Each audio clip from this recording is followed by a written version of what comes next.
पृथ्वी पर इतने संसाधन हैं कि जिससे हमारी आवश्यकताओं की पूर्ति हो सकती है, लेकिन हमारे लालच की पूर्ति नहीं हो सकती। ये जो वक्तव्य मैंने कहा, ये महात्मा गांधी जी ने दिया था, जो कि सच भी है, क्योंकि अगर लालच की पूर्ति कभी हो ही नहीं सकती है। आज जितनी पृथ्वी है उससे कई गुना, कई ज़्यादा पृथ्वी होंगी, तब भी लालच का कभी अंत नहीं होगा। इसी को ध्यान में रखते हुए यूनाइटेड नेशन जनरल असेंबली एक है, उसके द्वारा विकास तो देखो आज एक अपरिहार्य चीज़ है, लेकिन विकास की जो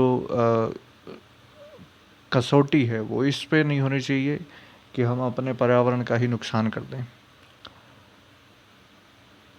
तो विकास भी हो, पर्यावरण का ह्रास भी ना हो, उसके लिए ज़रूरी है सस्टेनेबल डेवलपमेंट। तो इस सस्टेनेबल डेवलपमेंट को अचीव करने के लिए ही क्या किया गया, 2015 में यूनाइटेड नेशन जनरल असेंबली बुलाई गई, जिसमें 17 लक्ष्यों को जो है डिसाइड किया गया। 17 लक्ष्य कौन से थे, तो ये सब स्क्रीन पे दिख रहे हैं। अब इन सभी लक्ष्यों को हम एक एक करके समझेंगे। तो सबसे पहला जो लक्ष्य है वो है नो पॉवर्टी। पॉवर्टी का मतलब होता है गरीबी। तो पहला लक्ष्य 2030 तक जिसको प्राप्त करना है वो है कि अपने अपने देश में सभी देशों को गरीबी को ख़त्म करना है।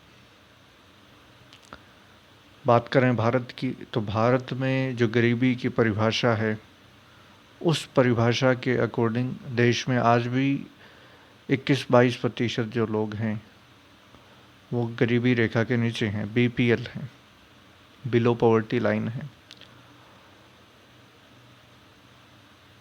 और वहीं अगर हम वर्ल्ड बैंक की जो सुझाई परिभाषा है, यानी कि अगर $2 से कम जिसकी प्रतिदिन की क्रय क्षमता है, यानी कि वो जो खर्च कर सकता है प्रतिदिन प्रति व्यक्ति,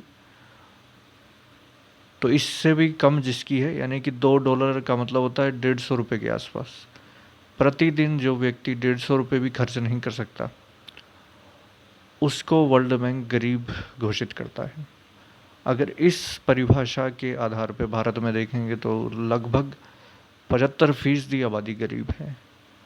तो सीधा अर्थ यही है कि भारत में गरीबी आज भी बहुत ही नेक्स्ट लेवल पे है, जिसको कम किया जाना चाहिए। 2030 तक का टारगेट है, 2022 में आज हम पहुंच चुके हैं। 8 साल में इतनी व्यापक चेंज हम कर पाएंगे थोड़ा मुश्किल है, लेकिन बूंद बूंद से सागर भरता है। तो उसी बूंद बूंद के प्रयास आज से ही किए जाएं तो बेहतर होगा। धन्यवाद।